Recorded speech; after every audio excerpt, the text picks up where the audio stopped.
Assalamualaikum warahmatullahi wabarakatuh. Bertemu lagi dengan Bu Ayu Rataning Kurniati pada pembelajaran informatika SMP. Pada pertemuan kali ini kita akan mempelajari mengenai visualisasi data. Apa itu visualisasi data dan bagaimana cara membuatnya serta kegunaannya? Nah, kita akan melihat contoh terlebih dahulu. Dari contoh di sini kita akan menampilkan dua buah gambar. Ada gambar dalam berupa tabel dan gambar berupa grafik. Dari tabel berikut atau dari gambar berikut, manakah yang lebih mudah dibaca ketika kita akan membandingkan data? Tentunya yang lebih mudah kita baca adalah dalam bentuk grafik. Karena kalau dalam bentuk angka, kita akan sulit untuk menghitungnya atau untuk membacanya. Nah, itu adalah salah satu fungsi dari grafik visualisasi data. Kemudian, jenis cat apa saja yang ada dan apa kegunaannya? Yang pertama, ada kolom cat. Grafik kolom digunakan untuk membandingkan nilai dari beberapa kelompok data dengan memakai batang atau baris secara vertikal atau berdiri. Lalu ada line chart atau grafik garis, kegunaannya untuk menampilkan tren data dalam suatu selang waktu. Gunakan line chart jika mempunyai label teks, tanggal, atau label numerik pada sumbu horizontal, seperti pada gambar ini. Jadi ada garis yang ditarik sesuai dengan data yang diperoleh. Kemudian ada pie chart atau grafik pie. Digunakan untuk menampilkan kontribusi dari setiap nilai atau slice terhadap nilai keseluruhan atau pie. Pie chart ini hanya dapat digunakan untuk satu kelompok data. Jadi, hanya untuk wisatawan pada tahun 2017 saja.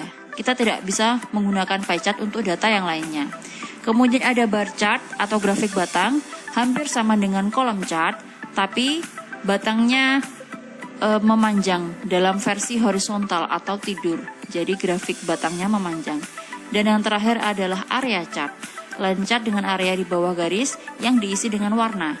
Ini digunakan untuk menampilkan kontribusi dari setiap nilai terhadap nilai total dalam suatu selang waktu. Mungkin ini akan jarang kita gunakan ya. Kemudian, bagaimana cara membuat grafik atau chart di aplikasi Microsoft Excel? Kita akan mempelajarinya di selanjutnya. Nah, di sini Bu Ayu sudah memiliki sebuah tabel yang dibuat tentang jumlah pemasukan. Di sini tabelnya sudah ada pemasukan di bulan Juli, Agustus, September hingga Desember. Juga ada minggu pertama, kedua, ketiga hingga yang keempat. Langkah pertama yang perlu kita lakukan adalah memblok data yang akan kita buat.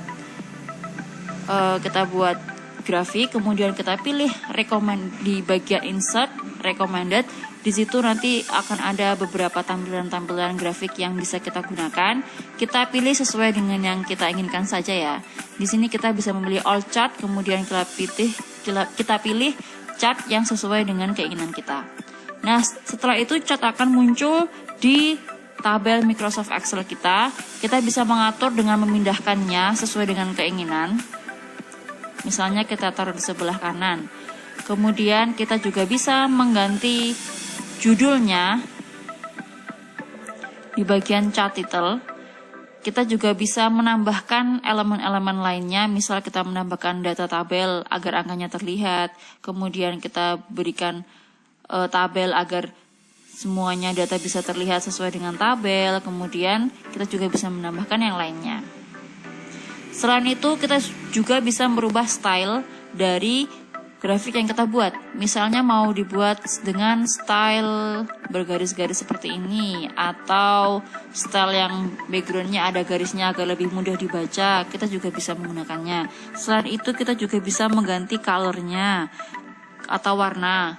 Warna kita buat yang seirama ataupun berwarna-warni sesuai dengan keinginan kita. Itu fungsinya untuk memudahkan kita membaca data. Nah, di situ kita juga bisa menyeleksi data mana yang ingin kita tampilkan. Contohnya kita ingin menampilkan bulan Desember, maka otomatis di grafik itu nanti dia akan menampilkan hanya data di bulan Desember saja, sama seperti kategorinya. Nah, itu adalah langkah-langkah kita membuat grafik di Microsoft Excel. Jadi fungsinya adalah untuk memudahkan kita membaca data yang banyak. Kita gunakan grafik. Demikian materi dari Bu Ayu. Semoga kalian memahami materi yang sudah Bu Ayu sampaikan dan bisa mempraktekannya dalam kehidupan sehari-hari. Sekian, terima kasih. Wassalamualaikum warahmatullahi wabarakatuh.